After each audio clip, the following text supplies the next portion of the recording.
yet.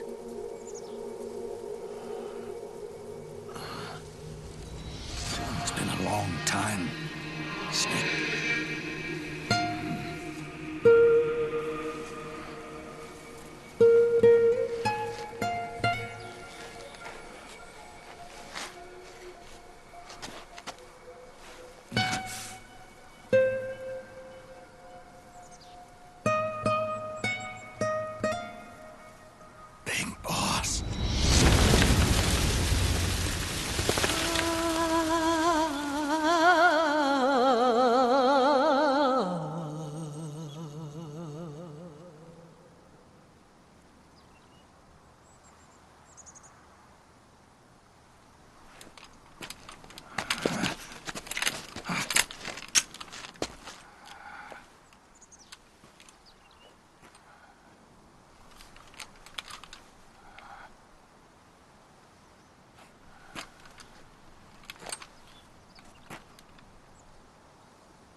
Let it go, my son. I'm not here to fight. Or should I call you brother? What? It's over. Time for you to put aside the gun and live.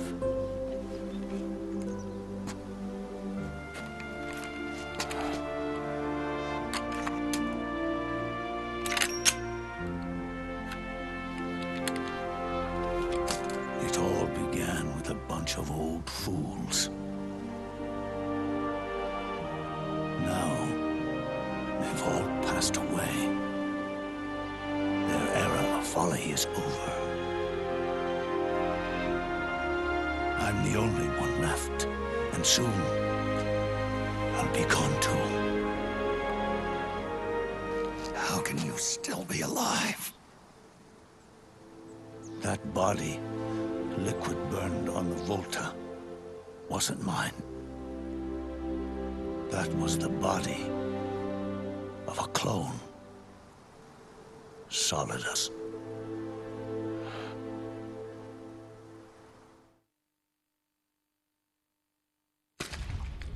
He was a perfect clone. Zero and the proxy AIs that came after him were convinced that Solidus was me. I was implanted with nanomachines, kept in a state of eternal sleep by JD and the proxy AI. They had me sealed away completely, not only my physical body, but my will too. The technology was similar to what they used to restrain the B&B members you encountered. For me to wake again, the system had to be destroyed, one way or another. Ocelot and Eva wanted two things: to bring me back to life and to end the Patriots. That meant destroying the AI and killing the man, JD and Zero. Right before you uploaded the virus into GW, the way to JD was opened, but only through the physical manifestation of GW. That's when we finally learned the location of this man, Zero. For me, and for them, for Naomi, nothing was more important. And it was for that they put their grand scheme into motion. Eva stole my body from them and reconstructed it by replacing the missing parts with pieces from Liquid and Solidus. And Ocelot, in order to fool the system, used nanomachines and psychotherapy to transplant Liquid's personality onto his own. He used hypnotic suggestion to turn himself into Liquid's mental doppelganger. For all our advances in nanotechnology, information and genetic control, they've never managed to control people at will, let alone turn one person totally into another. Under certain conditions, someone can be made to play a specific role. Act like someone else. Cats do love to play as snakes. It all started with him. Zero.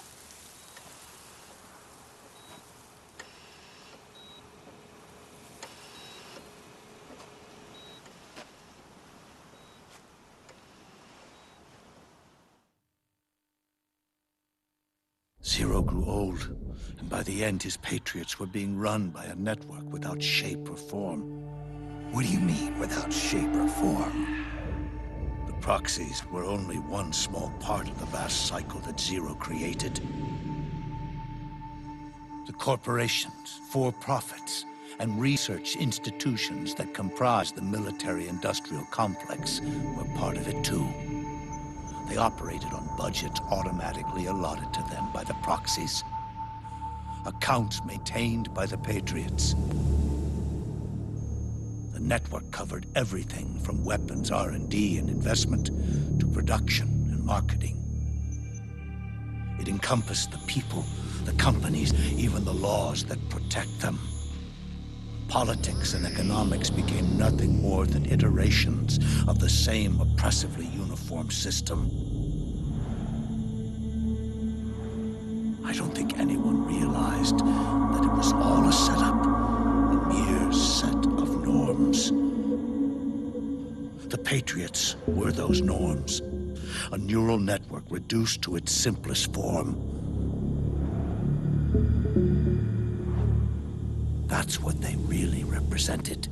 Uniformity without individual will, without change. But then one day, those norms suddenly deviated from that pattern and underwent a mutation.